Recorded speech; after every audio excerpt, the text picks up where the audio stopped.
Podcast, everyone. My name is Jerrett Wilson. I'm one of your hosts, joined by Rachel Mogan, to my right. What's up? And to my left, Zachary Parks. Hello. That beautiful melodic entry into this episode was brought to you from the Journey soundtrack. Track 5, Pretty. Threshold, by Austin Wintory. It's gorgeous. This is our special music episode of Team Chat Podcast, The episode music 25. the music so. This has been a long time coming. And it will be done in the style of NPR.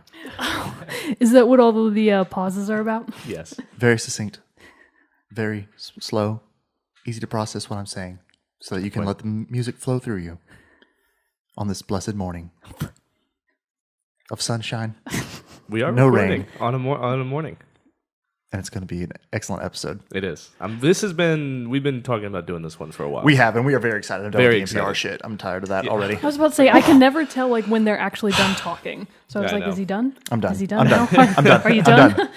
But yes, so this is our 25th episode, and to commemorate that, we wanted to do something special because we're a quarter into 100 episodes, which we'll get to eventually. Which is a full life of a podcast. Yes, that's the We're cutoff one-fourth date. the way We're through it. fourth of the way through our lifespan. And so we wanted to do something special, and we wanted to do this music episode. And this is one that we have wanted to do since like day one of starting playing this podcast. We're like, Yeah. okay, we have to do a music one because we all love the soundtracks. It was a connecting force between all of us. Oh, It was yeah. because we come from such different backgrounds, we play such different games, but it was such a unifying thing to talk about the music from all the games that we love. Oh, yeah. So it's nice to be able to get out just a few of our favorites today because there's so many. And we'll be revisiting this topic. This is Like we part said about one. other topics. This is part one because we each picked 3 different soundtracks, and we have 2 selections from the soundtrack. And Yes. we're going to play those, and we're not going to be able to play the whole thing, but we'll just play little snippets of each song. We'll tell you what it is so you can go back and listen to the whole thing. Mm-hmm. And obviously, all these soundtracks come with our huge seal of approval and recommendation, so you should go and listen to them all if you haven't already. But to allow us to be able to have the most time possible to go over all these songs, we are not going to do any like questions before we get going. We are going to pass on the moment with Mogan today as well. No news is good Mogan's news. super bummed about it. The only point of normal business that I want to keep. Oh, yes. Is I got to tell here we everybody go. here. How to find We us. could have a new listener. A new listener could be scrolling through their iTunes, doing a Google search. You never know, the and be music. like, "Team Chat Podcast is talking about soundtracks today." Damn, who are they? This is an excellent Well, hot episode. dang. How do I get a hold of them? I'd really like to send them a note, and you could do that by sending us an email at teamchatpodcast@gmail.com, following us on Twitter at teamchatpodcast, liking our Facebook page, or subscribing to our YouTube channel where you can listen to the episodes there. You know, we got 100 followers on YouTube. Really? Twitter. Oh, okay. Wrong social media. I was about to say, damn, our YouTube blew up. Twitter.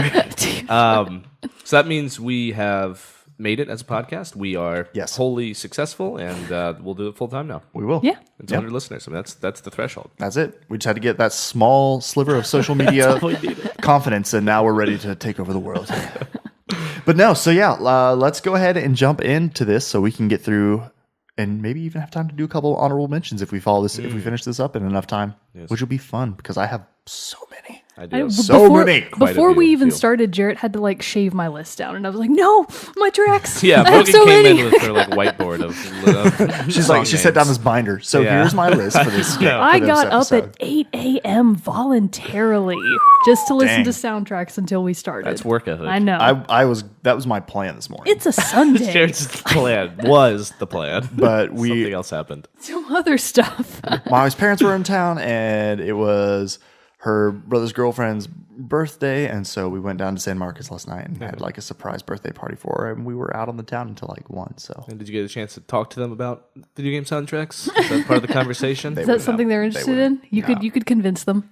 I could convince them. Well, I think I will say if there's one thing that video games has that other people that don't play video games love or could love, it's the soundtrack. that's I true. mean, It is like two- the one thing I think. 2 of my soundtracks, I hadn't even played the game before I listened to the soundtrack, so the soundtrack came first. I had a couple And that it's I what- wanted that I wanted to do the same Yeah. thing. I wanted to play their soundtrack, but then I was like, I haven't played the games. I wouldn't be able to necessarily talk about really how it ties in, and I don't know. It just Yeah. So I kept it to get for this time. I kept it to games that I've played, but who knows? That might change in the future. It's a bold new world out there, and we don't know what's going to happen next. The one that I was recommended to opening with was Liba's theme from Little Big Adventure from like 1994. Never heard of it. I never never heard played of it. that game. No. Yeah. But the opening theme for that game is awesome. I was thinking we could have done something classic too, like Donkey Kong Country opening. I just one's watched a that fun one. live when I was doing research. I watched oh my gosh, those live orchestra They're of so the music is amazing. amazing. It's really phenomenal. Oh yeah, good stuff. Good stuff. So who wants to kick us off and get us into this musical adventure? Man, it's gonna be a wild adventure. Who's going first? I'm gonna go first. Okay, take it away, Jerrett. Okay, so my game is one that I talked about way back when. I can't even remember which episode it was, but I think it was Addicting Games. Yeah, it's the Stronghold, the Castle Builder set, Oh yes. which you would think that's probably not got the greatest soundtrack in the world. It's just like, whatever. But no, it's actually for what the game. I mean, I love that game. Not talking down this game at all. I love it, and so this soundtrack though has always stuck out, and this game has, because I think of how much I played it, I always constantly have like vocal lines and stuff like that your units and stuff say when you click on them and I command them. remember you telling us. Oh yeah, the Just cow stuck melody. in my head, and the crops are ready. Or, the melody. A melody has struck our cows, my lord. I think Jerrett's about that playing all with the his time. big king's coat. and My his- cows have died. my lord Jerrett. Send in my jester to cheer me up. And so same thing. This, just like those lines have stuck in my head, the music has stuck in my head on this one. And one track that has always just, I've never been able to forget because it's just awesome, it's one called Two Mandolins. And the soundtrack was composed by Robert Uvino. And it's one of those, it's like, you can tell it's not necessarily made by a full orchestra like several other soundtracks have, but it very much has the feel of that. And this grandeur, it has a great medieval feel to it, and just really, I don't know, it's one of my favorites to listen to, just put on and listen to like while I'm doing some light editing or just other work and stuff around the house or at my desk. It's just it's very relaxing. Even the battle tracks and stuff are still not like overly distracting or too just like pounding, and where it's just excellent melodies, soothing to the soul. So we're going to start off with Two Mandolins, which is just my favorite one from this soundtrack by far.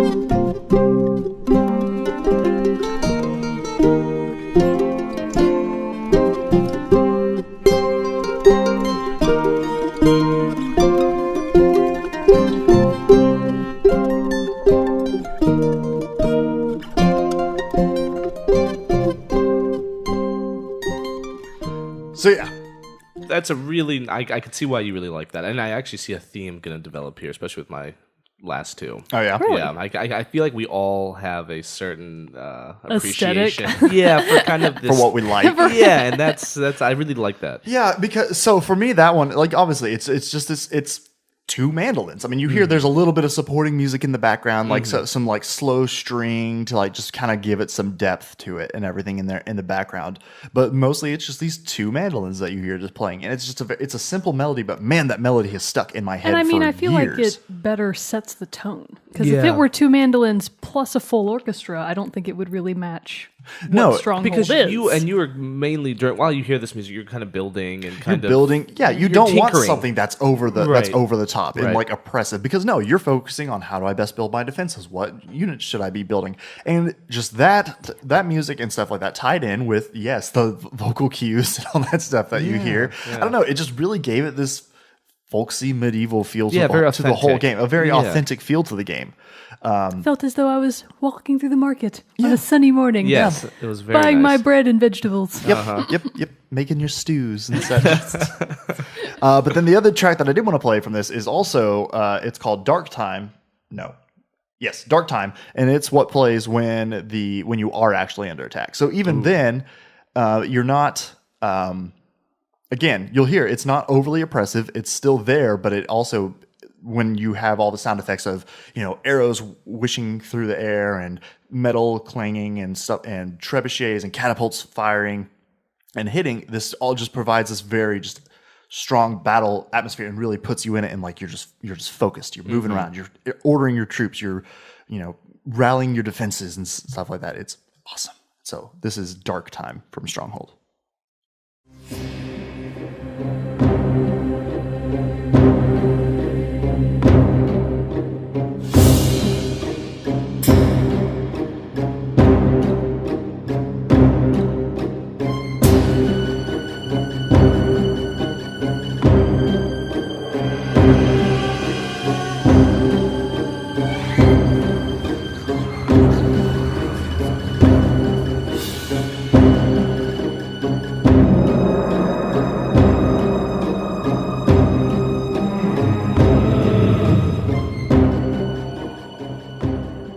Wow, That's not what I was expecting. Well, yeah, that the production value and the amount of instruments and vocals in that is very impressive to me for a game from what that came out 2001. 2001. Not that I guess that should have much to do with it. No, but still, you really get a realization of how much time and effort goes into even a game like Stronghold. A castle building sim. Yeah, I mean that's a pretty impressive. Well, and no, to your point, in the early 2000s and stuff like that, like I don't think. I mean, yes, there were obviously like.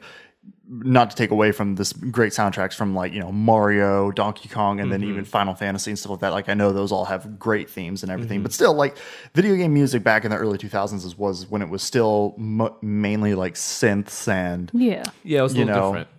Very all like digitally created. And I also get the sense that they almost. I wonder. I hearing it sounds like it's a necessity for the game to make it what it was, but it almost like when they're developing, I have this feeling that like they didn't have to make something that amazing, for the if you're getting under attack, they could have done something a lot simpler. But that, especially at the beginning, that was like could have been in like a film like There Will Be Blood or something by Paul Thomas Anderson. I was thinking that whenever they pluck the strings like that, I think that may have been cello or violin that they were plucking. It always makes me think of giant spiders. Like that's the first thing I think of. I was like, oh God, is this Lord of the Rings? No spiders. Are we in that forest with the spiders? Jesus. But no, it's just like I kind of skipped around a little bit in there, but like the beginning of it is very much just like a preparation. Like it's coming, the attack is coming because in the game they always are like the scouts have spotted the rats troops or something like that, and just like and then they all fill in at like this one corner of the screen, and then so it's like oh crap, gotta finish, they're coming, gotta get everything set, and then when it's time for the attack, they're like the rats troops are attacking, and then they send, and then it really kicks in and everything like that, and so it really. I don't know. It just set a great atmosphere. I still love listening to it today. Like I said, there's a great violin screech at the very beginning. It looks like someone holding on a very high, quick note, which I really like. And then with the vocals laid under and everything. There are a couple different tracks on here too that I'll just mention. Stained Glass is just like it has a very much feel of a Gregorian chant, and The Maiden has a very nice just vocal melody throughout. No words, just like a chant. One late woman is just chanting, kind of singing this melodic tune, and it's very peaceful, subdued, so it's not overbearing to the game, but soothing and peaceful, and that's why it's my number 3. Okay. Yeah. Castle Crashers. Yeah. No. Stronghold. All right, so who's next? All right, we can go with mine. All right. You wanna go, Mogan? All right, so like I said, my list has been quite chopped down from what it originally. Now I'm sore about it. Now, child. But I had so much trouble figuring out what I was even going to put on the list. One of them was obviously very, very easy. It was not difficult to pick Journey, as what will be my number 1. But I guess we can start with an oldie but goodie. So one of my favorite, it's not even really an article, it's just this quick little thing that I found on Kotaku, and the title was, hey, in case you needed a reminder, the soundtrack from Wind Waker is really good. And I was like, that's so exactly what I was thinking. I think about that every day. That's exactly correct. That's right. Like, it wasn't even in your face. It was just like, by the way, in case you had forgotten, the Wind Waker soundtrack, super great. Slow day at Kotaku. Slow day. It was even just like a video from the game, and I was like, nice. You haven't posted your blog post yet. It's like, oh shit. I'll do it. Okay. Wind Waker soundtrack, it's great. Listen to it. No shit. So we can start with Makar's Prayer. No, you know what? Let's start with. You know what? Here Let's start with Dragon Roost Island. Let's just start from 0-0. Let's play it through. Just play the whole thing. Just play the whole thing. Okay, so why does this one stick out? This is going to be Dragon Roost Island. So in really the overall soundtrack from Wind Waker really sticks out in my mind from all the other Legend of Zelda games, I think largely because of the setting. So because you're on this great sea, you're on the ocean, I feel like the overall tone is very different and distinctive from the other games. So Dragon Roost Island is one of the more standout tracks from obviously Dragon Roost Island. And I feel like it contains just this overall, not tropical, just kind of this otherworldly kind. I don't even know how to describe it. Let's just listen to it. Okay, because I would chime in, but I haven't listened You to this. know, yeah, so I've I actually, haven't listened to Mogan's this inspired soundtrack. me to listen to the Wind Waker soundtrack, and I listen to it often. It's good, It's isn't it? really See, fantastic. in case you needed a reminder, In this case- is it. It's yes. great. So let's listen to Dragon Roost and see what you have to say.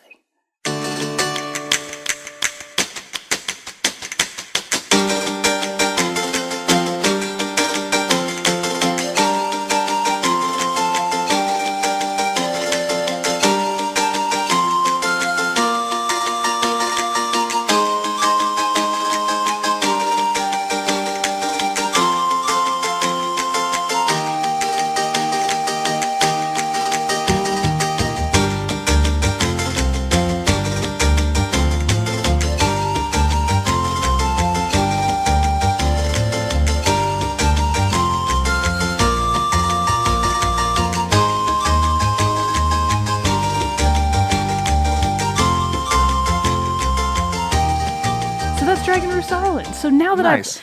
So So it it's almost clapping. has like And a flute. a Spanish flair to it. It does. That's what I was like, thinking. Like That's- more maybe Latin American or Central American. Like it might be those clappy thingies. I don't know what they're Yeah, called. They be. you got Like that the clapping snaps, sound, I don't but know it what still it very is. much has. I mean, maybe it's because I'm looking at a picture of a boat on the cover art here for this song. But I mean, you would it think of very it much has a anyways. nautical Yeah. feel to it. It I feel does. like you would think of that type of setting regardless, which is arguably the indicator of a really good soundtrack. Right. Like when we listen to the two mandolins, what do I think of? Medieval setting. Right, When right. you That's listen the to Dragon important Roost, part. you're like, oh gosh, what magical island am I on now? Yeah. There's probably a big red dragon at the top of this volcano. Oh, look, there is. How Up in its convenient. roost. Up in Yes. its It's roost. the flute that does it for me. That makes I am a the sucker. nautical Sucker that feeling. for yeah. flutes, woodwinds. Sort of kind of on the front of the ship with your hand over Yeah. your eyes, looking out Looking through across the the fog. sea. Yes. Yeah. For places unknown. Exactly. And Yeah, that's what yeah, Wind yeah. Waker is all about. Real It's all sense of about excitement, but mystery. exploration. Yeah, exploration. Exactly. Yeah. So Beautiful. that's one of the tracks Okay. from them. And by the way, the composer, there are actually like 4 different composers for the Wind Waker soundtrack, but the yeah. only one I know by name is Koji Kondo, and he does a lot of the Legend of Zelda music. Oh god, what are the It's also got it in the description here. Kenta Nagata, Hajime Wakai, and Toru Menegishi. That was good. God, those are all great names. Yeah, those are all really good names. All probably very good composers of other things that I'm not familiar with. And then the other track we can go to is Makar's Prayer.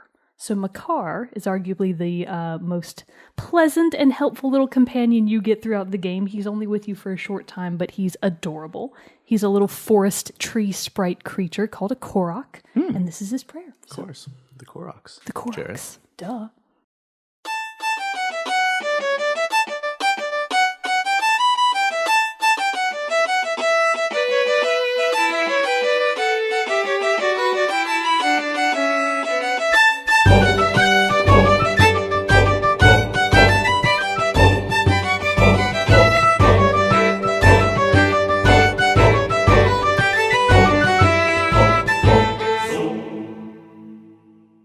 So I like that. Wow. I like that a lot.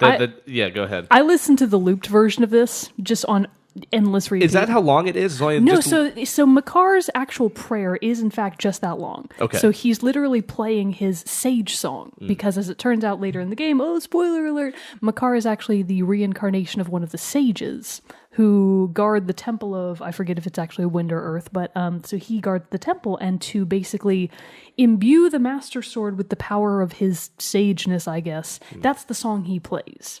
So the whole idea is that him and the other sage Medley, through music, through the magic of music, they're imbuing the Master Sword with this power to repel evil. So that's his prayer that he plays when he's actually trying to reawaken part of the Triforce, basically. Me and Jerrett both had similar actions when the male vocals came into the background. That was very unexpected. Yeah, no, I did not it think gets that you. it would work that well. It got this one was interesting because again it keeps that nautical, but it still also had a sense of like it almost reminded me of the Braveheart soundtrack a little bit. So like a little bit of a Scottish it's a bit of Highland a- sound, that to it, Highland you know, flair, yeah. Those two fiddles. those and two fiddles going, and then it, like a little like a beat coming in some the end, great like a momentum. bum kind of stuff. It's amazing. It's a good point to that make gets about me. Zelda, that Zelda incorporates music in the game world just as tasks to do as well as the soundtrack. You know, music obviously is not just something they kind of wrap around the game, it's inside the game, which is very important. Someone was making a joke the other day and they were like, you know, of all of the classes that you can be within games, they were like, think about it. Link is a bard. Yeah, That's his class. Totally. Yeah, He's bard totally. class. He could be warrior, He's a but no, terrific he's a bard. musician. He's a terrific musician. He really is. Think of all the instruments he plays. I know. it. He just gets out there. I know. And I mean, through Wind Waker itself, your entire role as Link is you're the conductor. You're the composer. You have your Wind Waker that you use to conduct other people in their music. So like it's the whole crux of the game. Right. So therefore, the music has to be very important. It's to this one. astounding. They play it at. They play a lot of the tracks from Wind Waker at Symphony of the Goddesses, which is coming to us in June 23rd. We should go. We We need totally to go. should go. That'd It's be only so I looked. fun. It's It's actually like amazing. $20 a ticket. Like, Yeah, we should not go. bad. should We totally should do go. it. Front row. So and yeah, I'm just like it's the best game. Zelda, Mogan has her Zelda My Triforce earrings. Yeah, they're pretty in right now. fantastic. They're Nice. pretty cool. In honor of Wind Waker, arguably the best of the series. Controversial opinion. All right, so It always has been a controversy. With a soundtrack like that makes me want to play. It I a lot. know, right? Who could even play the other games? They're all trash compared to this one. And it's your number 3. Moving on. That's number 3. What is this, Madland? Fighting words. Shots fired. All right, but we can move on. So that's number 3. Okay, you Zach, guys are looking at me. You always look so unprepared. I am, because I'm always You always unprepared. deer in the always headlights. unprepared. But we are going to now take a departure from those that aesthetic of music that we've just been listening to. This is a very different style. Yeah, I'm excited about this. Yeah, so when I was thinking about my number 3, I knew it was going to either be between these 3. And the 2 that did not get picked, but I can have as honorable mentions, were Crazy Taxi and Sonic Adventure, both for Dreamcast. This third game that I did pick is also for Dreamcast as well. And I think there is a great... if there was a sound for the Dreamcast, it would be some sort of merger between these sort of games. I think they had a real... we're talking early 2000s. We're getting into more electronic music. There's a fusion of pop, rock, heavy metal, electronic, rap. All these different things are really coming together. And I've before I get into my soundtrack, there's a quote about it from Vice, and this is how it describes the music of the game. It's energetic, rhythm heavy, and defiant. An electric mixture of hip-hop, dance-pop, ska, Japanese rock, a multicultural melange of youth culture, and an impressible, joyful sense of revolution. Every moment thrums to its soundtrack, which is, on the default settings, emphasized almost more than the in-game sounds, positioning it as a central consideration of play. A lot of words there. Yeah. A lot of words. Big description for a game that I loved playing, and it's Jet Set Radio. Nice. Jet Set Radio is such a phenomenally cool game where you rollerblade around these kind of cel-shaded levels, and you spray paint stuff, you do tricks. It's like a merge between Tony Hawk and... You're just a run-of-the-mill hooligan. You are, but you got these... It's very kind of... You're in Tokyo, and you got these cool headphones on. It has that early 2000s Japanese culture that's really... funky and And I exciting feel and bright. like, at least aesthetically, because of its cel-shaded nature, much like Wind Waker, it's held up pretty well. If you it's go a back good and look at way- it, it's clearly dated, but you're like, it's still you're right. because it's so graphic. It doesn't turn and- you off. The Yeah, graphics it's don't so turn you like off. supposed to be graphic real- and it's pop more art. of It's a like, oh, this is great. representation or Yeah. impression than realistic. Yeah. And so you're right. And I was watching footage of it. It looks great. It looks like it'd still be a lot of fun to play, which I haven't played in a while. I'm pretty You've still sure. got a I'm Dreamcast pretty laying sure around. that I heard that it's getting remastered Really? or something. Yeah. It's got I wouldn't call it a cult following because there's enough. It's more than a cult, but there's a big following for it. If somebody wants to fact check me on that, I'm like, But the songs that I'm picking, the composer is Hideki Naganuma, I hope I'm saying that correctly. But let's start with this song is kind of the quintessential, for me at least, Jet Set Radio song. Okay. And it's called Humming the Bassline.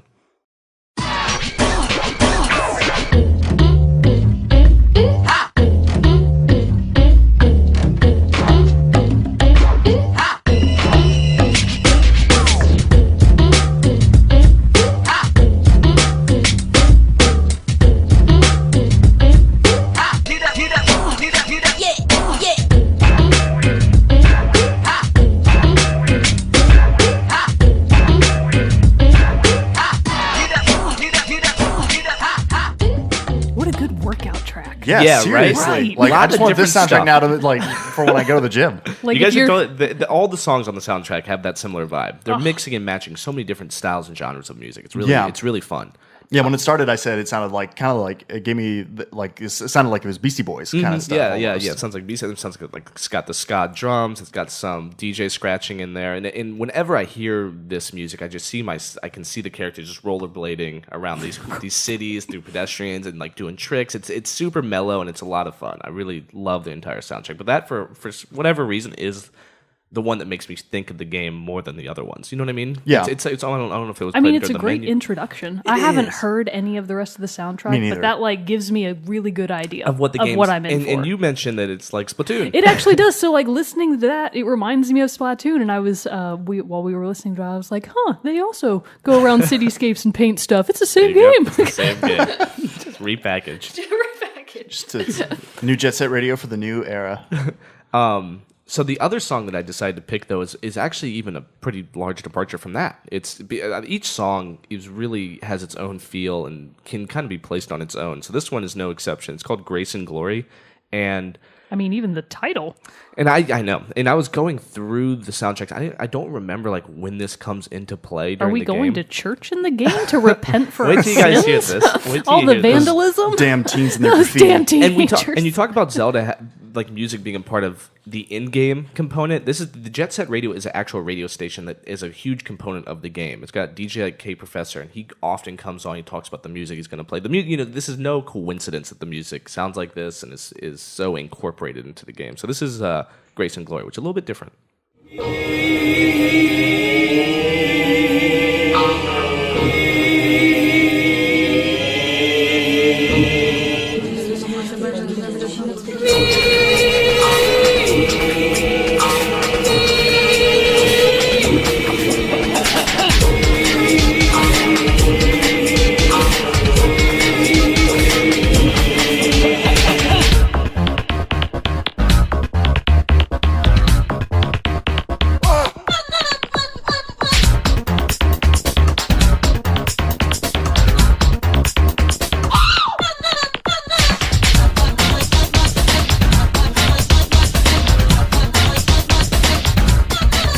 That's pretty awesome. Oh, It's a little different. I'm gonna have to give this one a listen. Like all when the the way through. percussion kicks in there, it's like, oh, now we're cooking with Now gas. it's still That was Jet Set nice. Radio, right? Right, but 'Cause- like the intro to it with the vocals and everything, Bizarre. it sounds definitely like nothing out like what It the really first song sounded was. kind of sinister. It did. It Like, did. oh, And I wonder gosh. where in the game. There's a couple times where you go into the sewers for the game, and I can almost imagine. You know them what's there. funny? I was thinking sewers. Yeah, it's kind of like a sewery vibe. People are going to be like, she wasn't thinking sewers. I swear I was.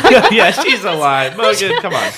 You didn't guess that. You did. But you can tell it's all about the beats in Jet Set Yeah. Radio. It's all about keeping your energy up and like doing funky tricks to cool songs. But I mean, that track certainly does evoke a dark and scary Yeah, type that of one's a little place. You different. would I assume wanted- I that you're wanted to kinda probably go to both sides. underground or in a haunted church. Who Yes. knows where? Cathedrals, all kinds of scary stuff. Yeah, Yeah. Jet Set Radio. That's what I wanted to start off with. Yeah, no, I'm gonna have to Nice. listen It's to cool. that whole thing. That And was Jet Set that's Future good. Radio or whatever is just a sequel. That's got some great stuff too. didn't even know there was a sequel. Nice. Anyways, what I found, I couldn't actually find proof that there's going to be a remake. Okay, I could have just totally like seen I found somewhere some that petitions for a Oh, remake. that might be what I'm There you thinking go. of then. Got That a might be what I'm couple thinking of. signatures. Go sign the petition. We'll get a remake. If you want it back. All right, so we will jump now into my number 2, which is now this one. I think this might have actually been one when I first heard it. I had not yet played the game, and I think at this point I'd only seen the trailer and gotten a small taste of the music that was in this game. And even in a trailer, which trailers normally have excellent music anyway, but I saw the trailer for this one and I was immediately like, holy shit, what is this? When is this? When can I play it? When can I listen to the rest of the soundtrack? And it is Deus Ex Human Revolution, which the sequel to this game, Deus Ex Mankind Divided, is coming out later this year. And it's on my list of one of my most anticipated games for this year. And so Michael McCann is the composer of this one. And when this one came out, it won it got a ton of attention.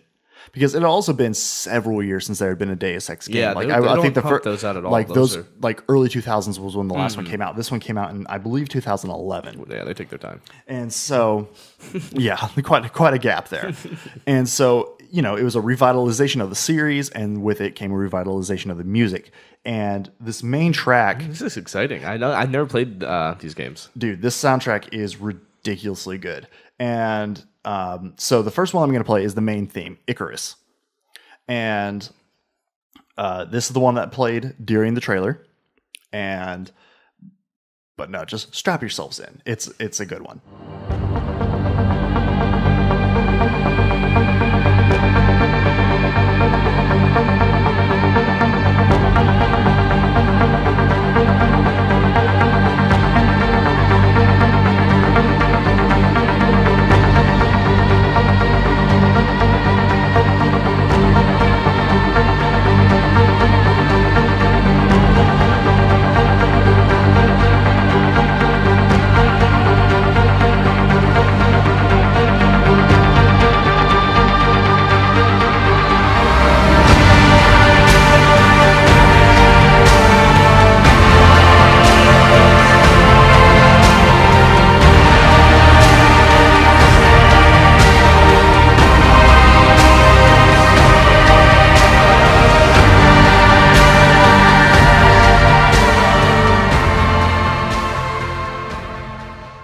Okay, so anyway, played a little bit more of that one, but because the whole thing Epic. just builds, and yes, it has this huge epic feel to it with a strong. Like I said earlier, a sucker for anything with like flutes or woodwinds. I'm also a sucker for anything that's got like a strong vocal backing the track. You know, not necessarily words, but just like the chants, you know, holding the notes and stuff like that. And this soundtrack is very much in that way, but. You know, no, listening to it here, even I got goosebumps again. Like remembering watching the trailer. This is one that when I listen to it, it very much invokes memories of playing the game for me. It's not one necessarily that I can sit and just listen to while doing other things because it distracts me too much from what, you know, because of it reminds me and just like it does have that epic driving feel to it. If you haven't played this Deus Ex, it's a very much like it's a conspiracy kind of thing. You slowly start, you know, it gives you that sense of like a thriller and I see like a neon city and on fire. That's exactly how it is. It's like everything Buildings on is a fire. very neon yellow color, not neon yellow color. Ooh, Advent Rising, that is a good one. Oh wow. Is that kind of what it reminds you of? No, I used to own the Advent Rising soundtrack. And I was trying to remember, because like this reminded me of it. And I was like, oh, I used to own that. So it's not the same game, but it's the same series. And like you can definitely tell that they kept the core of what the music was from at least the second game. So it's still very distinctive. Yeah. And like if you had listened to any of the older soundtracks and heard this, you'd be like, oh man, that's Deus Ex. Yeah. Yeah. There's no way it can't be anything else. Yeah, but just revamped and re-pumped up. And man, that one's always like gets me going. That one is actually on my workout playlist, even though I it's mean, not you like, you know, definitely it's know just like, you know what I mean? You're headed to the mission, whatever the mission is. Exactly, You know what it right. is, And but it's going to be big. Dangerous. Yeah, it's dangerous. And, It's bad. And so no, I listened to this. I listened to this soundtrack a ton before the game came out, and then I still listen to it a whole lot even now. And I have played the game. I love that game, and that's another reason why I'm very excited for this new one, because it was one of the first things they announced when they said, "Hey, we got a new Deus Ex game coming out," and guess what? Michael McCann is back for the soundtrack. I was like, sold. That's Big all deal. I needed to know. There you go. Nice. And so this other track, I just wanted to play this one just to give like another taste of kind of the stuff. This is one where you're in Hong Kong at one point of the game and you go to this club called The Hive. And this is just the music that's in the background of it.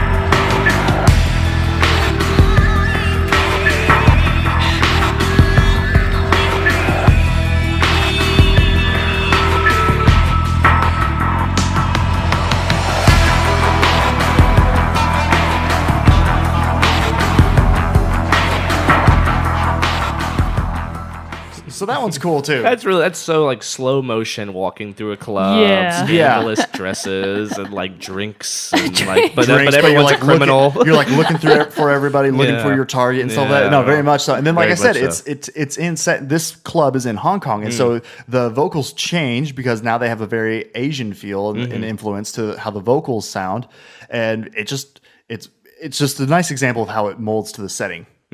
That you're in, because you go to a couple different places, but like you spend a lot of time in Hong Kong and stuff like that, and you spend a lot of time in this club too, because you have a couple contacts there, you have to complete a couple missions. You're from trying there. to get your party on. Yeah, I know. You've had a Relax. stressful time. You've had a stressful time. It's time to unwind. Do some a little dancing, bit. maybe. Yeah. So Dig no, it. Those Deus are very Ex, cool. excellent soundtrack. Michael McCann, give it a listen. So Zach, or no, Oh, it doesn't matter. What if Oh, we it doesn't reversed matter. it? It Yeah. it doesn't matter at all. Okay, we'll reverse Go it. to me. We'll I don't reverse care. it. Whoever You already said Zach. You ruined it. You guys can Or fight about it. but then we just heard my voice not too long ago. Let's go with Mogan. Let's keep it up. Okay. You know, let's keep it. We'll fair. keep it in. We'll keep it in. Yeah. mind. So, oh God, what Oh, are we talking no, about? I'm not really. I'm not He failed as a prepared. host, Never and I went the prepared. wrong way. Fit to merit for Jerrett. So, Child of Light. Probably, hopefully, people remember me talking about it a while ago. Yes. It was a game that I bought because it was on sale.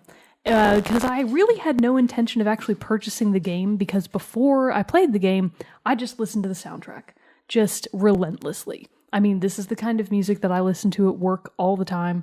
I could be cooking, doing anything, any excuse, any absence of other sounds. I'll be like, what should I listen to? Child of Light? Great, put it on. It's just... Every track in the soundtrack is solid gold. Now, some of them are a little bit more fitting for different types of scenarios. So, for example, the first theme that we're going to go with, I really just wanted, it's not even my favorite one, but I wanted to bring it up because it mentions it. I just want to make sure that I don't pull it. It really sets the tone for the overall game. So, we'll start with Aurora's theme.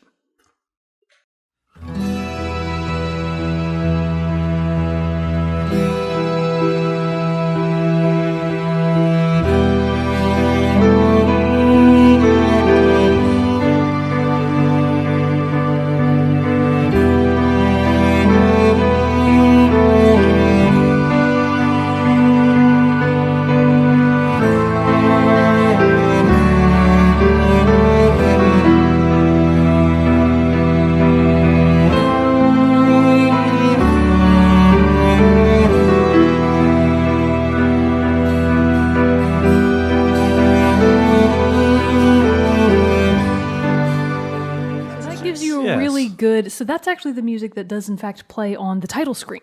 So like when you first boot up the game and it's the title screen, that sets the mood for it. Yeah, so it's also the main character's theme. So the main character, Aurora, that is her overall theme. And it feel like it really gives such a good insight into what the game's tone is really going to be. There's some other fantastic standout tracks, but overall the game is this childlike storybook. I was going to say sleepiness. Yeah, because is actually Aurora, that's really interesting because when you start the game as Aurora, she is in fact waking up. Oh, so she's like There you lying go. on a slab that's like this altar, and she wakes up in this other world because technically she is dead. Okay. But not really. So it's kind of like a pseudo death kind of thing. So she's literally waking up. So it does have this dreamlike, childlike, sleeping quality to it that is very appropriate for the game's tone. It's all about growing up and loss and nostalgia for what's been lost, because throughout the game she does in fact grow to be an adult, more or less. So like an actual woman, she goes from being a very young child to middle to woman. And so this is basically the start of her journey, and it's such a good look into just how the game is going to make you feel, because it's a very emotional game. Like you very much feel like when it's over, you're like, oh man, like it was a good ending, but bittersweet. Bittersweet is really the Bittersweet, word I yes, was yes. looking for. Yeah. That's the one. I can hear that. It actually reminds me a whole lot of the soundtrack for Valiant Hearts. Oh, really? Yeah. We haven't even gotten to that soundtrack yet. No, it's not on my list. Okay. It's a really good one though, because it has that same feel, Nice. like we talked about when I was in the couple The shovel episodes ago. incident. The shovel, shovel incident. Gotta watch out for the It's shovels. it's a very it's a very kind of melancholy game too, Yeah. and so it has that very strong feel, like the very slow, slow strings, and Yeah. but instead of in this case, it's like a violin or cello. In Child of Light, in Valiant Hearts, it's a piano that's played very melodically. Actually, the majority of the tracks from Child of Light are very heavy on piano, flute, and strings. Oh, so it's actually probably very similar to Valiant So Hearts. the next one that we're going to play is a huge departure from that. So it's actually Jupiter's Lightning. I've heard a couple of people call it a different thing. I guess maybe it might be due to the translation, because it's been translated into a bajillion different languages, so that might be part of why. But Jupiter's Lightning is actually one of the battle themes. I want to preface this isn't even a boss theme. This is a regular battle theme that I think you run into on the plains section of the game. So let's play this and see your eyes bulge out of your brains.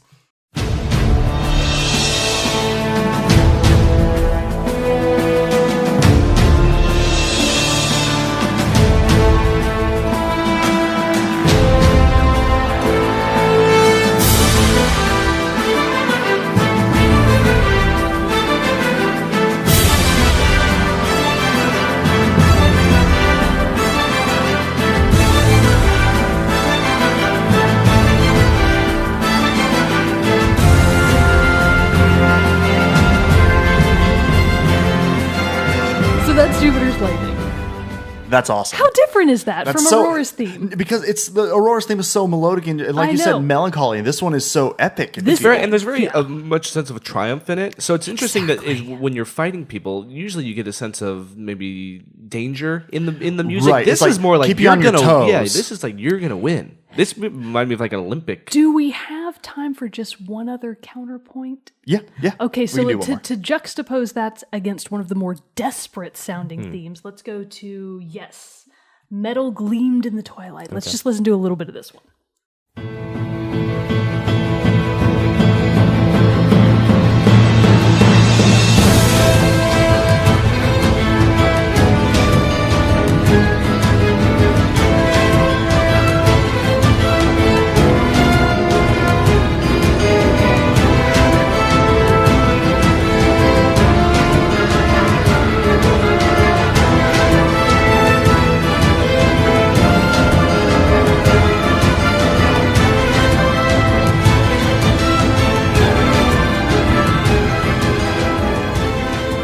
So yeah, that one does have a very It much has more of a desperate kind of The tone horde to it. Yeah. approaches. Yeah, it's like, oh god. So that gotta actually run. is a battle, a boss battle theme. Okay. So that's one of the ones that only plays when you're like, when that music starts, because you can usually hear the music before you see the battle.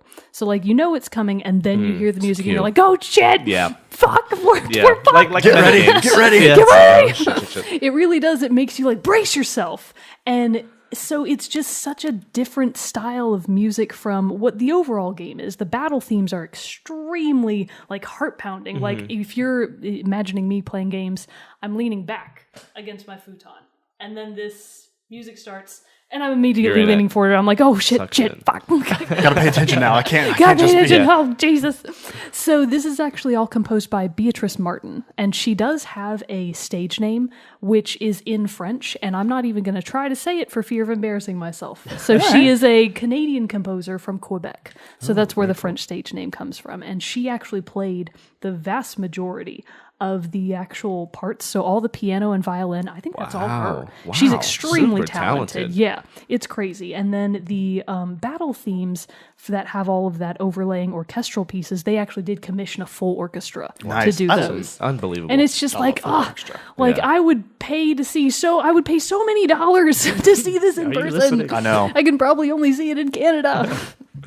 Damn Canada. Damn Canadians. You guys, I remember both were listening to this soundtrack at one point. You Oh, got it's me involved, beautiful. and yeah, I started listening to it as well. This It's is one that I really haven't played the wonderful. game for. Me It's neither. a Me style. neither. I You want don't to. even have to play the It's game. a You can wonderful But just game. listen no, to it's like the soundtrack. music on its own stands by itself. Yeah. So yeah, Jupiter's Lightning is the theme that plays for small fry battles, not even big stuff, and you still get that super deep feeling of, oh man, shit's happening. Yeah. I got to get my act together. And the it's just- title, Jupiter's Lightning. Like, come on. That you know sounds it's epic gonna in and be of good. itself. That's a hit It's single. amazing. You know it's going to be great. It's singles. Gonna hit the number one charts on Billboard. Jupiter's Lightning. Very nice. So Zach, what is All right. your number two? So I have talked about this game a lot more in depth in our first episode when we did our favorite games of all time. And I mentioned the composer, our main man, Jeremy Soule, Oh yeah. who we love dearly because he has done so many great soundtracks throughout his career. This comes from the first Elder Scrolls game that I played. Not the first game, but the first one that I played. And that was Oblivion. And I know I've talked about before in depth, but the soundtrack is... In talking about soundtracks and coming to this episode, I had the realization that... Not the realization, but just the confirmation of how important music... Oh my God! Sorry. Yeah, let's just start. Something else was already playing, and I was turning it back up. Sorry. How important music is for shaping the way I experience a game and then remember a game.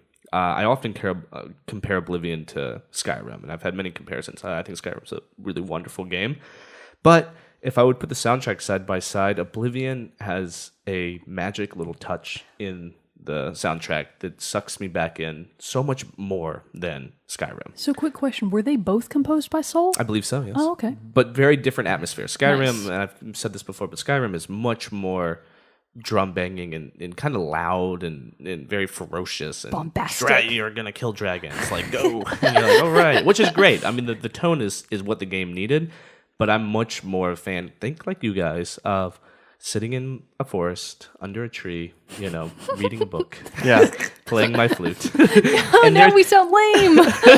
No, there's a magic of just exploration that Oblivion had, and this first song is, I'm pretty sure it's right when you come out the gates, and that's a memorable moment that I've always wanted to talk about. I didn't talk about it in our last episode. Opportunity missed. I know. I thought I should not talk about Oblivion so many times, but you come out the gates and. It was, for me, the first time I'd played an open world game of this, just magnitude. It was massive. And to come out and to hear this music, it's not really a go forth kind of song. It's more of a... Come hither? It's more of like... Like, this is the place you're at? This is where you are. There's magic around every sort of corner. And so this is called Through the Valleys.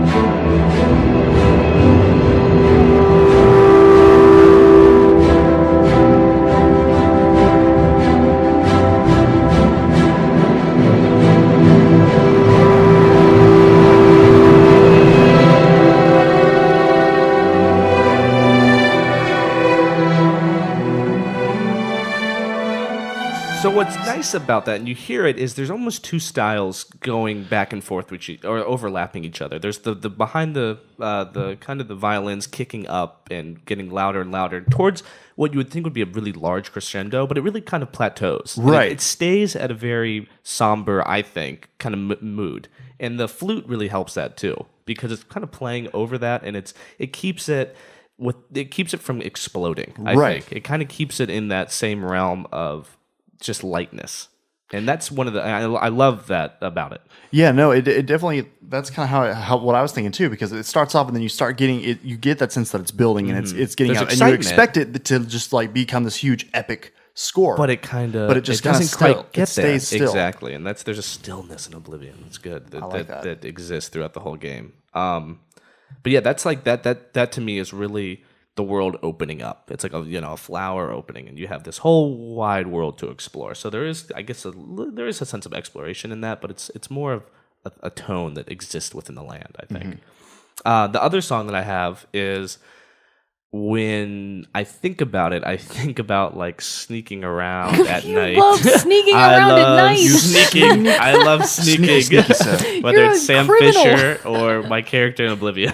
I've always been a fan of sneaking. There's something, because it has a day-night cycle, and when it does get dark, the stars come out, and it's like super beautiful. Like, the NPC characters go to sleep. The guards, that's nice. It's wonderful. And the guards come up and they kind of patrol half-heartedly. They're tired too. They go take naps. All this whole thing. And For me, and you don't really. I don't think you have to sleep in Oblivion. You might to like regain health. I want to say you don't have to. So you can pretty much just do whatever you want, like forever. I'd nice to not have to sleep. Yeah, I'm a wood elf, and so this song is called "All's Well," and this is my coming back to why I like Oblivion over Skyrim, or just what I like to do in these games. I suppose it really is the walking around, not fighting, not on a quest, more doing whatever I kind of want to, and just watching the world go around. My favorite thing to do in games? Nothing. I just like to nothing. see the game kind of evolve around me, or it's just a great moment between battles, if you will. But this is called All's Well, and so this is a real feeling that everything's fine. It's all good.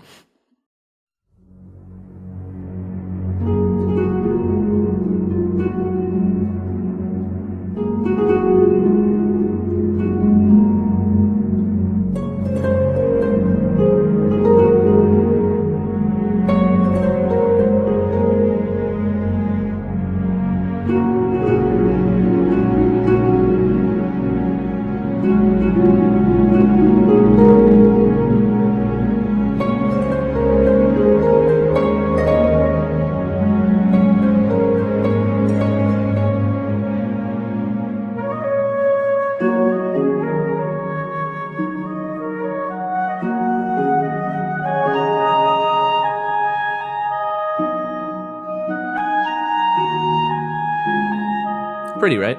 That is very much. Beautiful. It's very- so this is what the one you were it's talking about with nighttime. when I was talking about Stronghold. That like I was overlap a like, little we're bit. gonna have a little bit of overlap here. I get that because the same thing. It I know Oblivion and what's the world? I'm not as familiar with those. Tamriel. Tamriel. Yeah. Yes. I know it's more of a kind of a fantasy medieval setting and stuff like that. But still, it very much puts There's that crossover there. Puts that feel into it. It Especially again, like this one had the light harps going and everything, and which sounded very nice, very soothing. And there's so many great options from the Oblivion soundtrack that are epic and then are sort of battle oriented, but the ones that, like I said, that really remind me of the game are the songs like that, or the melodies like that. And Right. I see myself for some reason climbing a ladder into a guard's tower and stealing a key in order to get into like the guard's like sanctuary and steal something. I don't know. Right. Thievery is always a big part of. I just like a little bit of harp with my thieving. I do. It's like it's almost like you're doing something good. Yeah. It's like a thievery for the betterment of fine. the I'm wood Robin elves. will Justifiable rise. thievery. I'm It Robin is. Hood. and it's nighttime and the torches are lit. And, Oh, that's people are nice. sleeping. And Yeah. you can go in and like steal people's. You can pickpocket while they're sleeping. You just murder them while they're sleeping. You can, but you know what happens when you murder somebody while they're sleeping? An innocent person. What? You get a message the next time you go to sleep. Yeah, you have a dream, a nightmare, and you wake up and there's like a note and it says you are coming to the Dark Brotherhood, and that's how you get into the Dark Brotherhood. Which Oh, it's just not like killing. it's like the innocent people? Assassin's Guild. How'd they It's know? evil. I know. That's cool. It's a like it's it. a really great moment because like you wake up and it's like you feel a hand upon your face. You're like, oh my god, Oh God! and you What's realize his hand doing you're there? a murderer. I would have freaked out. I would have been like, ah! I know. So yes, so I had to do those two from Jeremy Soule from Oblivion because they're really, really wonderful little Nice. pieces. Okay, so moving on to our number ones. I had to do this soundtrack. And it's The Last of Us because Yeah. I know I've talked about I see the poster over your head there. for the that I got soundtrack with right my when I bought the soundtrack on vinyl because that's how much I love it. there. Wow, hardcore. It's good. And this one is a good soundtrack in and of itself, but I think this one is also it's interesting. The relationship with this soundtrack, and it was composed, and I'm probably gonna butcher his name and I apologize, but it's Gustavo Santaella. He's Argentinian. right to He's actually won Academy Awards and stuff for his soundtracks because he's done the soundtracks for gonna forget now Babel and 21 Grams. And stuff. And so he works with Inarritu. Yeah, he works with Yes, Inarritu yes. a lot. Oh wow. And so he did the soundtrack for The Last of Us. And the relationship of the music to this game is interesting in that I think they can both be enjoyed separately. But put them together, you have to put them together to get the full effect. Like to understand what's happening and to understand the feeling and the emotion behind the music. Because the soundtrack is very subtle. It doesn't have, there are some, which I'll play one, like very, passionate songs in this and with that are more bold. But for the most part, they are just very like subtle cues, very few instruments in it. But so that's what I mean when it's layered with the game is when it really has its punch, because it's this solitary feeling. You know, you feel the alone, like Joel and Ellie are feeling in the game and things like this, and you feel the desperation and the loss that they feel through these like subtle cues in the music. And so the first one I'm going to play is not my favorite one from this. I'm going to start with one that is more of one that's supposed to take place during an action scene, and it's called Smugglers. And again, it's very, I mean, we'll listen to it before I go into it, but it's one of the more subtle, but it's even in one of the action parts of the game.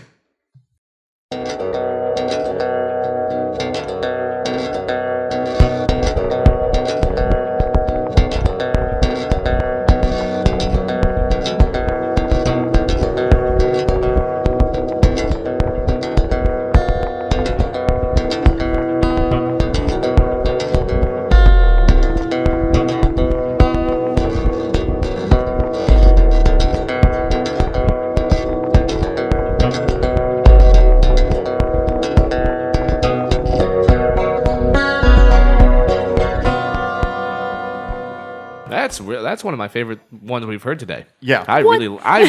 How dare you? Are you spitting in my face? No, that's good. I like that a lot. Yeah. That's got a really interesting tone. Well, it's because like one of you said when we were listening to it, it's got a Western sound to it, Yeah. but it also has like a very I like how it's that metallic twang everything has to metallic it. twang. Yeah. You know, it feels like there's like I don't know. I don't know if I'm gonna stumble over my words trying to describe it more than that. But just like how it's got that sound to it. But even then, it's similar into the intro to the first song you played from Oblivion, where you feel like it's going to escalate into this big thing, but it stays muted. There. And it's For being an action track, it is very subtle. It Yeah. is, but you Yeah. do get the sense of like traveling, Yeah. movement. In this one, you're on your way. if I remember correctly, when this plays, Ellie is kidnapped by she runs away from Joel, and Joel goes and chases after her, and then they get like ambushed by some of the like bad guys and stuff. Gotcha. And so like Joel's trying to rescue her and everything, and at the same time trying to fight off these guys who are chasing them and all that. And so it's a tense moment, but but you get that feel, and they're even on horseback, I believe. Oh, maybe. So you now kinda- that makes okay, kind So of gotcha. sense. it kind of that's where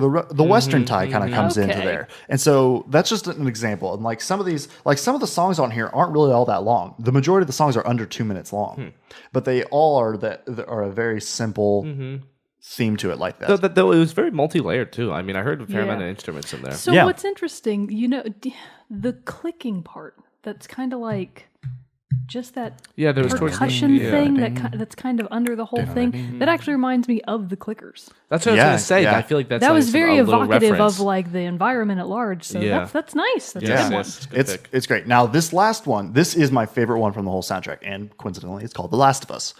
But because this is the one, so if you'll remember from a couple episodes back when I talked about the ending of The Last of Us. Oh, yes. And Very everything, famous which ending. if you want to go back and listen to this, I don't necessarily have the time to go back into it again here. But so you've gone through this huge emotional climax to this game. You're sitting there taking all in what has just happened and understanding fully the sacrifice that Ellie has gone through, understanding the sacrifice that Joel has gone through and the decisions that led up to the end, and at the end of it, Ellie makes Joel promise that he did everything and she's done everything that she could to help stop this. And Joel says, yes, I swear. And then Ellie says, okay. And then it cuts to black and this song starts.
just punches in, it just reinforces it, and it's one of those things. It's almost like a couple times it had the same effect for me for those movies where you see something like the one that stands out is American Sniper. At the very end of it, the credits, there's no music, there's nothing. It's just complete silence, and you just sit there and are allowed to like soak in everything that you saw and like the emotion of the whole film and everything. Yeah. That's kind of how this track is for me, even though there's music and not silence. It sounds like you've been through a lot with that song. I feel like it really conveys kind of the warped ending because it sounds you get the feeling from the music that, well, we won, but did we? Yeah. It's very ambiguous. It's not, it's what really happened. I mean, I would really say that parts of it sound very sinister. Well, technically, me and Ellie are cool, but sorry, everybody else. Everybody else is doomed. Well, and that is kind of that whole sound is the main motive of the soundtrack, and so you hear that reoccur several times. Nice. But just you hear footsteps in there too. Did you hear those footsteps? Yeah. And so it's just very much just like it just hits home, and it just hits home so strong, and it's one of the strongest. I'll listen to music and I'll get goosebumps and things like that, but and everything from especially like if it just hits that right epic, that just chord in my mind of everything, and then it send chills and stuff like that. But this one, it's the whole package of the game and what it gives, and so it's one similar to Deus Ex, how I listen to it and it reminds me of the game and it reminds me of what I felt in the game, and that's why it really I think that's more why it really stands out, because it's not anywhere on the epic scale of some of the other ones like Deus Ex and stuff like that we've talked about. But still, it packs a lot of emotion. It packs emotion, and I think that's why I like it so much. And then they came out with another soundtrack for the DLC Left Behind for that one that explores Ellie's friendship with Riley, her best friend that she is with before she meets Joel. And that one also has some really great themes too. Cool. So you should give both of them a listen. But that is why it is my number one. Nice. I dig it. Those are very, very good. So Mogan, what is your number one? Well, I already said it before. It's Journey. That's right. That's right. That's right. If you were listening carefully. You didn't even have to listen carefully. It was stated very clearly.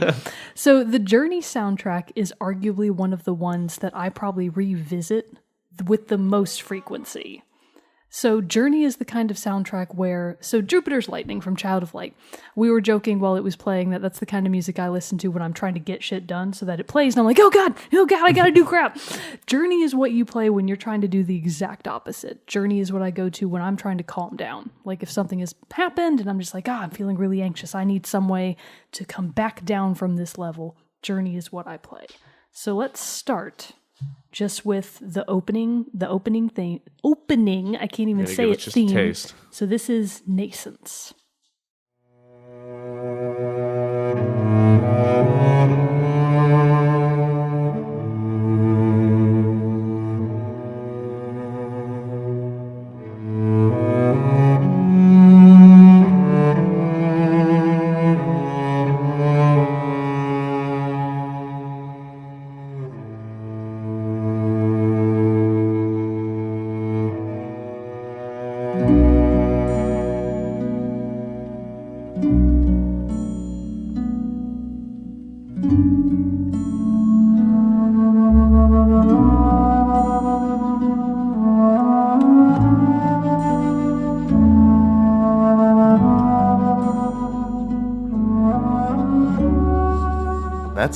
That's a pretty good intro. It is. So that's just to give you a slight... It feels barren. Exactly. And Empty. you are obviously, for anyone who has never played Journey, you are in the desert. So the next track that plays... So let me backtrack a little bit. So Journey is composed by Austin Wintory. Arguably, based on his Twitter, seems like the coolest dude on the planet. He seems like the kind of guy that you could just have a good time with and be like, yay, friendship and stuff. So the Journey soundtrack is actually meant to be, on a standalone basis, the album that I listen to is pretty separated from the game. Because the game, when you're playing it, the soundtrack was very intentionally built to be highly reactive. So what you do in-game triggers the music that plays. So there are some tracks that are on the album that, depending on whether or not you did the right thing in the game, you might never even have heard them. So there are definitely ones that play throughout, but they're very, very subtle. Usually the music only kicks in when something is actually happening. Like if you're just walking around the desert, that's not what's playing. So on its own, the album is an extremely strong standalone because it was made to be a separate thing from the actual game. So there's even a Journey Live I've heard about that. They actually talk about the struggle of making Journey Live happen at all, because how do you present a game with gameplay on screen where what you do triggers what happens? So they basically had to get a special type of game that didn't even have music attached to it. Sony gave them one with like no music. Here you go. And that's how they were able to play it live and kind of coordinate it to happen where specific tracks are meant to be played by the orchestra in real time, which is crazy. Okay. That's a that's crazy wild. thing to try to do. Yeah. So the next one that I hope the whole thing is relatively short. Let's go to The Call. So this is technically the very first track that plays in-game during the opening cutscene, more or less.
So that big crescendo that's happening, you're basically aerial view over the desert, starting the game for the first time, and it's this lone cello that starts out, and that's actually Tina Guo on the cello.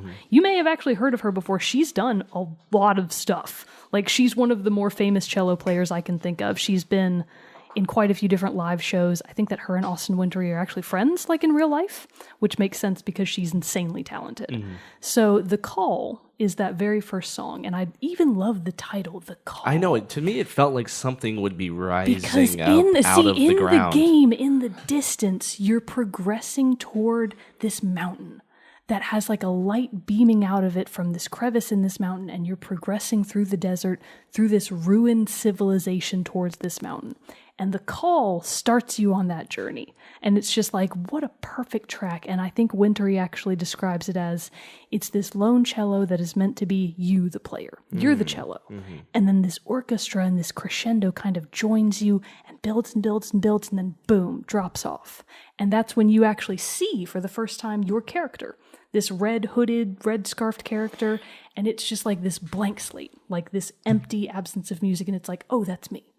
And it's this big emotional build to just wipe you clean and be like, okay, this is the game. Now we can cleanse start. the palate. Yeah, exactly. And it really does a good job of evoking the overall sense of, maybe other people read it differently, but I read Journey as very much being about loss. And it's just like, not necessarily loss in a bad way, just kind of loss and mystery and rediscovery of a lost civilization, which is what Journey is. You're progressing through through the ruins of a civilization that is no more, and you have no idea how old they are or what happened to, well, you get some ideas later in the game, but I don't want to spoil it. So you get this sense that something really bad happened here, but you don't know what, so it's just this very sad look into the past, and you're going, God, what happened? Yeah. And the soundtrack does a fantastic, it just does it so well. This is one that I've been really wanting to play for a long time because Yeah, I know. I haven't played it like either. it just came on sale. Like, and this feels really shitty of me to say, but that it was on sale and that's when I bought it. But it was, and That's why I bought Child of Light. yeah. So no shame. And so I'm very interested to get into this. And again, like the soundtrack, I love the feel of it, and I love the mood that it inspires. So I know just from those little tidbits, I'm probably gonna love this game. Yeah, I heard it's very much like no direction. You don't get a lot of direction. Their whole goal was to make you cry. Well, but like as just a gameplay component, you really don't have. You have a little bit of direction. Yeah, like okay. you know sort of where you're going, but you don't know you what's really going on. drive the action. Okay, Like, so you basically make your own decisions to an extent. I've heard some. I mean, it's a short game, so there's not that much that you can go into, but you get the feeling that you have all the control. Yeah, nice. I love it. Nice. Journey, it's amazing. Very good. So, Zach, bring us home All right. with your number one. My number one comes from a franchise that is near and dear to me that I've talked about many times on this podcast, but never specifically this game. And I would like to chime in. This is my number one. This is Mogan. Yeah, I think Mogan in might spirit, have in inspired. spirit. You might have even triggered this because this is a game I played a long time ago when it first came out, and I think a lot of other people overlooked it. It was during a time, and this is from the Halo franchise, and this is during a time when Halo was humongous. The games were long, epic, and progressing towards this kind of crescendo that ended the whole franchise. And in this game, which is ODST, sprung up as you didn't know if it was a whole game, if it was some sort of side game that Bungie was Was this an releasing. expansion It's pack? Halo 3 ODST. It's Halo 3, yeah, ODST. So, but it takes place during Halo 2. It has the Halo 3 engine, but it takes place during what happened in New Mombasa at the beginning / middle of Halo 2. And it kind of left you with a weird feeling in your mouth because you're like, I don't know if this is something that Bungie's kind of spitting out or how much time did they put in this, yada, yada, yada. Yeah. But now in retrospect, I think I'm not alone in this, it's gained a really great following. And like a lot of people are like, wow, this is actually one of the more atmospheric and really, really fascinating looks at the Halo universe. And the music in this game encompasses what I think is criminally overlooked in the Halo franchise, and that is a tone of melancholy, hopelessness, loss that exists in Halo, but I don't think that's what it's really known for. And I think that's what I've always really liked Halo for, and Master Chief specifically. And I remember we got an argument, not an argument, but with on Facebook with Dylan? Brandon. I was getting all the guys confused. Brandon, and we were talking about Samus versus Master Chief, and one of my arguments with why I like Master Chief so much is yeah, he's not the most dynamic of characters, but what he represents is like biblical. He really is this last hope for humanity. Yeah. And there's so many religious undertones that seep through the franchise. And what ODST does that I think Halo in general, like I said, seeps in is this sense of loss and hopelessness and backs against the wall. And Halo Reach did this very well too, but you get the sense that you're not going to win. The odds are against you. And ODST is seeped in this nighttime, rain-heavy New Mombasa, and it's a destroyed city. The ship has gone into slip space and just half destroyed it, and the Covenant are coming in to clean everything up. So it's drenched in enemies, and you are not Master Chief in ODST. You are a regular soldier, and you do not jump as high. You cannot throw grenades as far. You take less damage. All these things. Yeah. You really feel it too, and the music is this film noir, jazzy mixture. Gold. Yeah. It's really real good. beautiful. Solid. Having never played the game, everything you just said is already what I was thinking. Yeah, because it does such a good job. It does. Of putting you where you're meant to be in the game. It's fantastic. You just don't know where to go a lot of the times. The atmosphere is wonderful. The atmosphere is what makes the game, and I think it's what it's really remembered for, and the soundtrack specifically. And we can start with Neon Night, and that is just when you're playing as the rookie, it's through the night, and you're looking up clues like a detective of what's happening. What happened to my fellow soldiers? Yeah.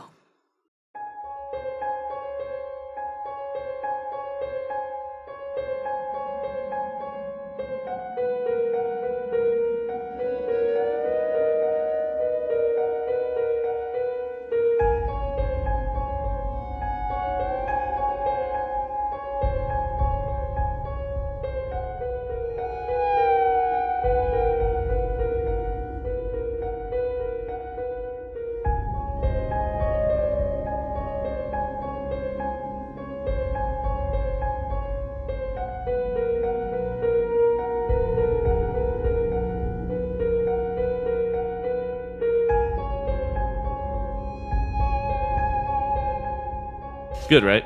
That's super good because it is really such atmospheric. a huge difference from what the rest of the Halo soundtracks Even are. though, it's done by Martin O'Donnell and Michael Salvatore. These are the two guys, or at least, especially Martin O'Donnell, who have been with Bungie for a long time when the Halo was around. Right. And in the visualization is obviously these city streets, nighttime crumbling buildings, but also dropships, like floating menacingly, like whales in the sky, and filled with Covenant, and they're Right. ready to drop them off around the next corner. And it's not like you have plenty of battles, but they're never like a clash. They're never just head on. Like when you're chief, it's very much easy to run into like 10, 12 elites and some grunts and just go ape shit. Breakfast like, for yeah, chief. I know. Like that's like yeah. But this is like I'm gonna have to hide behind a mailbox and try to figure out how the best way to attack these guys. And it's so fun and it's so mysterious too. Yeah. And the other one is the opening. It's what is ODST as far as the soundtrack Perfect goes. It's opening. it's the overture, and it's the first song on the soundtrack, and it's wonderful.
It really helps set the atmosphere that you were talking about. It does. And I love that it even has those slight allusions to the other Halo soundtracks. This one specifically is Halo-ish. You know, you can really sense Halo in there, but especially at the beginning, I always get the sense it's like you're already like dead. It's like you don't have much hope. Yeah, the real hopelessness is there, which I enjoy. That's what Halo does for me so well. Is you're back against the wall, and it really feels. I think even in the menu, which is interesting. You talk about Child of Light. The first image is the rookie who you are sleeping.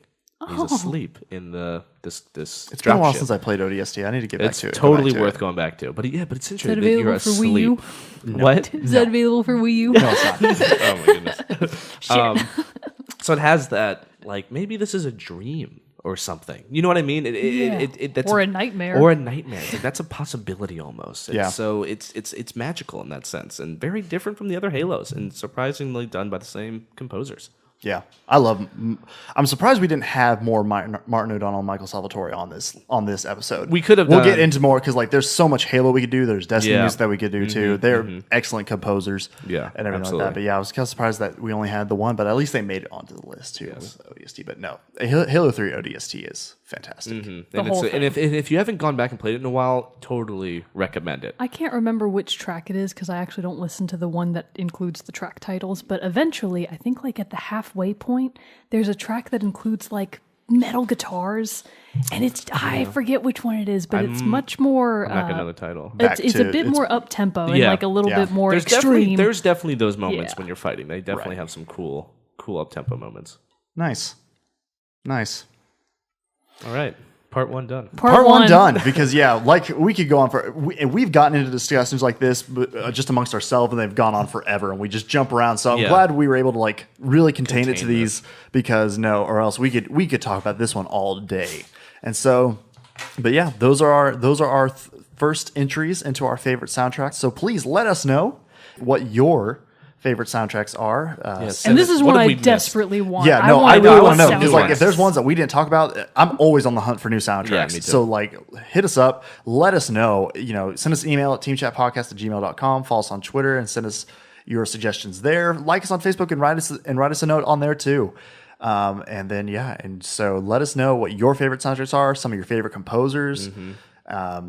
Because we, aside from actually playing games, I think this is our second favorite thing Yes. about games. Yes. Is like geeking out And I about the think music. like I said earlier, people that don't play games can appreciate. I mean, this you stuff. can still you don't have to play games to appreciate music. Yeah, come on. Yeah, This is no, classic. you don't. This is it's just damn good music. Damn good. Just This is damn art, goddammit. good music. And with that, ladies and gentlemen, this has been another episode of Team Chat Podcast. I am one of your hosts, Jerrett Wilson, joined to my right by Rachel Mogan. Peace out. And to my left, Zachary Parks. Later.